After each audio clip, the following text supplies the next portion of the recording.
Hello and welcome. Today we are going to discuss about Pareto optimality criterion or Pareto efficiency condition.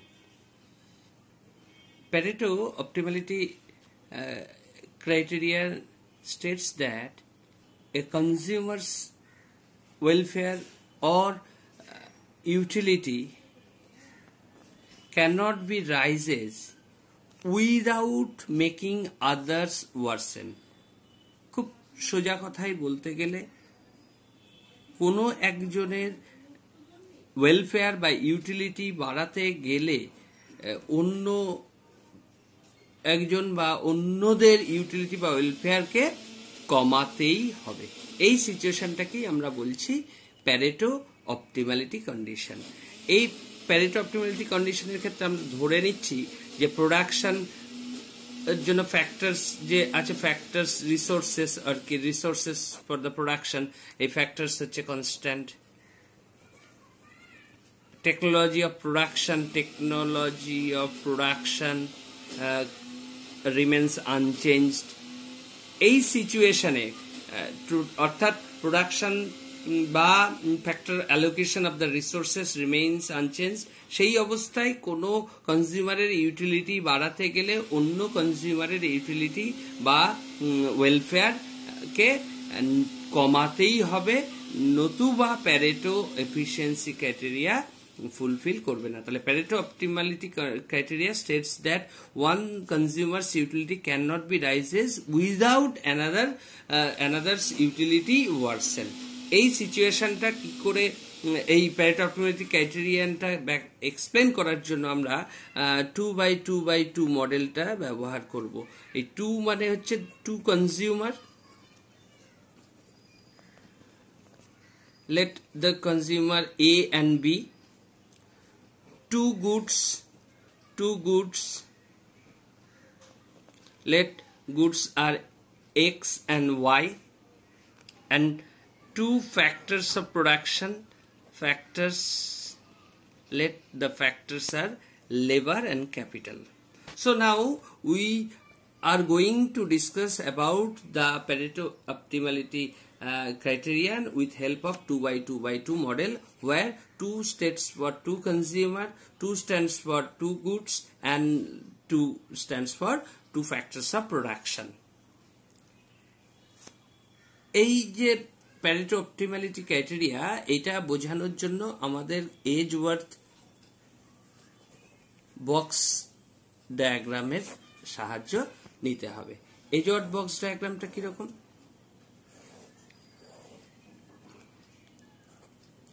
Let this is the origin of consumer A and this is the origin of consumer B. In this axis we measure amount of the X commodity or volume of the X commodity, and this axis we measure Y commodity. So for a consumer, as we move from left to right, it increases, consumption of X rises. Similarly, move from upward, it indicates consumption of Y rises. On the other hand, in for consumer B, this is implies consumption rise in consumption of Y. That is, downward movement implies consumption of Y increases. Similarly, from left to right, movement implies consumption of X commodity. Okay. Now we know that at first we put indifference curve, indifference map for a consumer A, that is IC1 for A, IC2 for A, IC3 for A, IC4 for A consumer. Similarly, we may IC1 for B, IC2 for B, IC3 of B, and IC4 of B. As we move IC1 to IC1 of B to IC2 of the B consumer, then it implies utility rises. Similarly আমরা যখন এদিকে যাব তখন এর utility বাড়বে। Indifference তার মানে আমরা IC1, IC2, IC3, IC4 এর ইনডিফারেন্স ম্যাপ বলছি, আর এই দিক দিয়ে যখন দেখছি তখন IC1 of B, IC2 of B দিয়ে আমরা বি কনজিউমারের ইনডিফারেন্স ম্যাপ দেখছি। আচ্ছা, এই পয়েন্টগুলো যে tangency point of IC1 A and B, IC2 A and B, এই যে ট্যানজেন্সি পয়েন্টগুলো পাচ্ছি, if we join all these tangency point we will get a curve which is known as contract curve। অর্থাৎ এই কার্ভের উপর প্রত্যেকটা পয়েন্ট ইন্ডিকেট করছে প্যারেটো এফিসিয়েন্সি। কেন? তার কারণ এর প্রত্যেকটা পয়েন্টের একটা পয়েন্ট থেকে অন্য point, for example A point এ দেওয়া যাবে না যেহেতু এ বি কনজিউমার ধরেছি, আমি ধরলাম এম আর এন। ওকে, এই যে এম পয়েন্ট থেকে যদি এন পয়েন্টে শিফটিং হয় তার মানে বোঝাবে যে বি কনজিউমার IC1 থেকে আপ IC2 অর্থাৎ হায়ার ইনডিফারেন্সে যাচ্ছে, মুভ করছে। সুতরাং from point M to N, movement of from point M to N on the contract curve implies that consumer B's utility rises because it moves from IC1B to IC2B, while consumer A moves down from IC4A to IC3A. That means IC4A থেকে IC3A তে নেমে যাচ্ছে, তার মানে A কনজিউমারের utility অর্থাৎ utility of A decreases while utility of B increases। তার মানে আমরা দেখতে পাচ্ছি যে B কনজিউমারের ইউটিলিটি বাড়াতে গেলে A কনজিউমারের ইউটিলিটি ফল করছে। অর্থাৎ এখানে আমরা এ বা বি কোনো একজন কনজিউমারের ইউটিলিটি বাড়াতে গেলে অন্য কনজিউমারের মানে সিচুয়েশনটা ওয়ার্সেন হচ্ছে, এইটা দেখতে পাচ্ছি। অর্থাৎ কন্ট্রাক্ট কার্ভের উপর প্রত্যেকটা point, each point on the contract curve indicates Pareto optimality condition, এবং প্রত্যেকটা পয়েন্টে যেহেতু ট্যানজেন্সি পয়েন্ট এগুলো, marginal rate of substitution of X for Y of the consumer A must be equal to the marginal rate of substitution of X and Y for consumer B.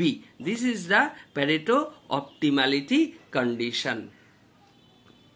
এবার আমরা যদি বলি যে না, এই কন্ট্রাক্ট কার্ভ ছাড়া অন্য আর পয়েন্ট যদি আমরা বিচার করি, যে for example at this point, আচ্ছা এটাকে যদি এরম দিই, এটাকে এরম দিই, এই পয়েন্ট আছে কনজিউম এমএন এস পয়েন্ট দিলাম। If any consumer moves from S to N, S point থেকে N পয়েন্টে মুভ করছে, এই যে S পয়েন্ট থেকে N পয়েন্টে মুভ করছে, ফলে কি হচ্ছে, S থেকে N এ মুভ করলে S পয়েন্টে থাকা মানে IC2, A কনজিউমার আছে IC2 তে এবং বি কনজিউমার আছে বি কনজিউমারও আছে IC2 তে। এখন এই এস পয়েন্টে থাকা মানে তার মানে both A and B lies on IC2. Now from movement to N indicates A goes to higher indifference curve IC3 while B remains same IC2। অর্থাৎ বি এর ইউটিলিটি আনচেঞ্জ রেখেও এর ইউটিলিটি হায়ার ইনডিফারেন্স কার্ভে যাচ্ছে, মানে utility বাড়ছে। অর্থাৎ আমরা B এর ইউটিলিটি না কমিয়েও এর ইউটিলিটি বাড়াতে সক্ষম হচ্ছি যদি এস পয়েন্ট থেকে এন পয়েন্টে মুভমেন্ট হয়।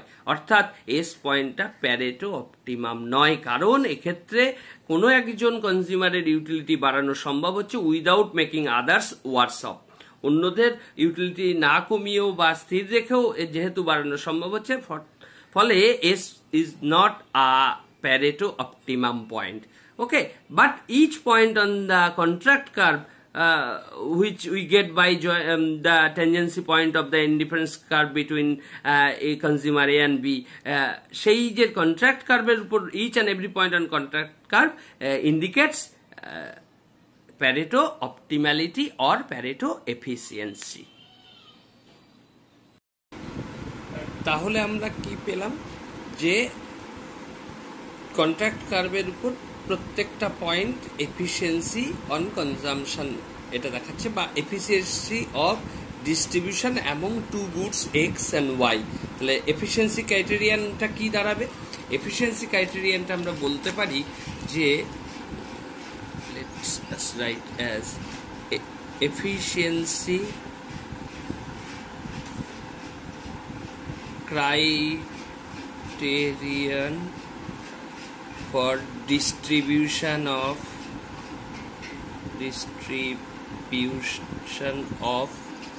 goods দুটো কি লিখে দিতে পারি x and y among the consumers A and B।